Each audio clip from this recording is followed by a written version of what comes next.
Muy buenas tardes, bienvenidos a Contexto Global de France 24. Yo soy Elena Lozano y todo lo que verá a continuación es noticia. Iniciamos. Por un estrecho margen, la Cámara de Representantes de Estados Unidos aprobó la ley fiscal de la administración Trump.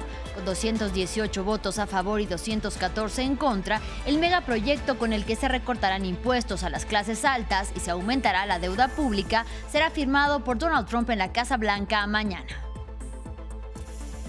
Las diferencias entre los mandatarios de Brasil, Luis Ignacio Lula da Silva, y de Argentina, Javier Milei, marcaron el cierre de la cumbre del Mercosur celebrada en Buenos Aires. Brasil recibió la presidencia pro tempore del grupo, que sigue estancado en la búsqueda del acuerdo de libre comercio con la Unión Europea.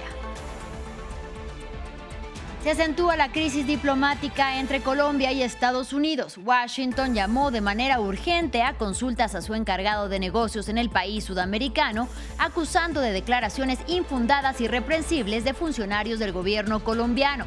En respuesta, Bogotá convocó a su embajador y en tanto renunció la canciller colombiana Laura Sarabia.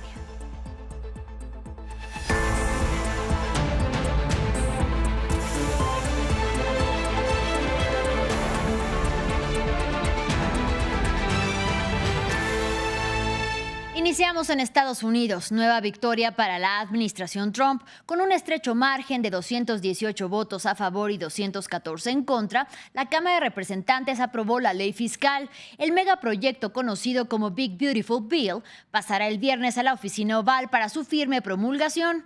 Y con él se prevé que mientras los estadounidenses ricos van a aumentar su patrimonio a través de recortes de impuestos, se despojará a millones de estadounidenses vulnerables de las prestaciones alimentarias y de su asistencia sanitaria. Ampliamos en el siguiente informe. The yeas are 218, the nays are 214. The motion is adopted.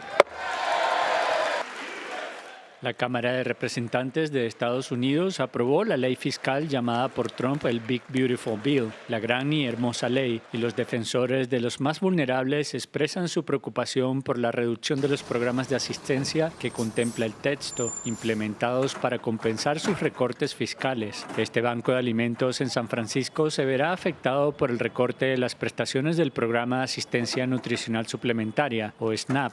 Este destripamiento del programa de alimentos afectará la herramienta más eficaz de Estados Unidos contra la pobreza, contra el hambre, y significará un aumento de las necesidades. Va a ser un tsunami de necesidad y los bancos de alimentos no están preparados.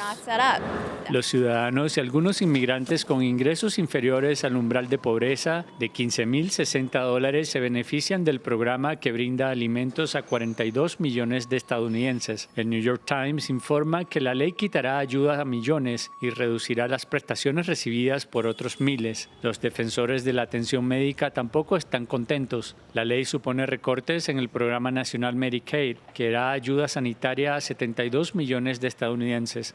Aunque los republicanos incluyeron un fondo para hospitales rurales, el presidente de esta asociación de hospitales en Alaska dice que no será suficiente.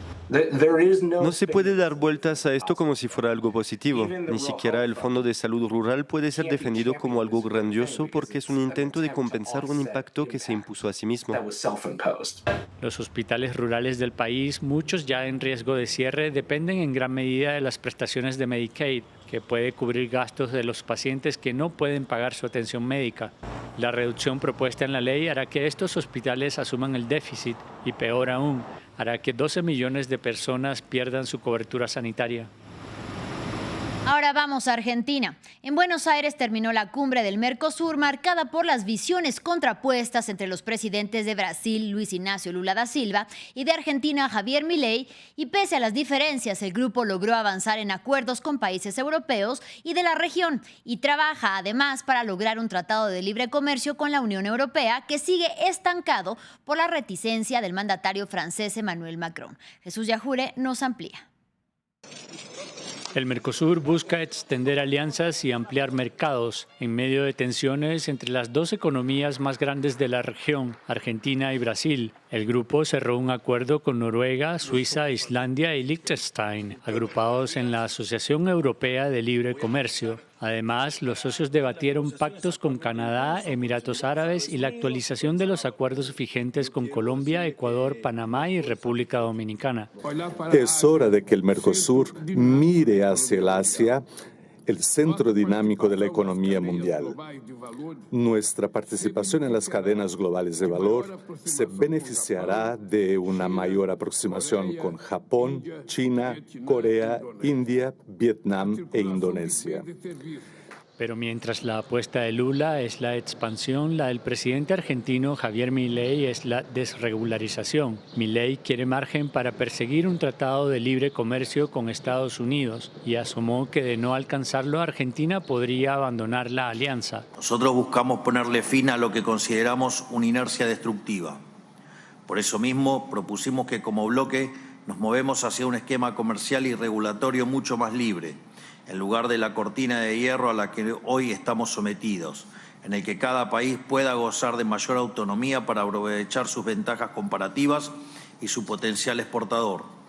Las posiciones difícilmente podrían ser más diferentes y al margen de la cumbre, la polémica. Lula también aprovechó su estadía en Buenos Aires para visitar a la expresidenta Cristina Fernández de Kirchner en arresto domiciliario tras ser condenada por corrupción. La visita fue criticada en Brasil por el expresidente Jair Bolsonaro, que cuestionó que Lula visitara a Fernández 2 meses después de concederle asilo a Nadine Heredia, ex primera dama de Perú, también condenada por corrupción.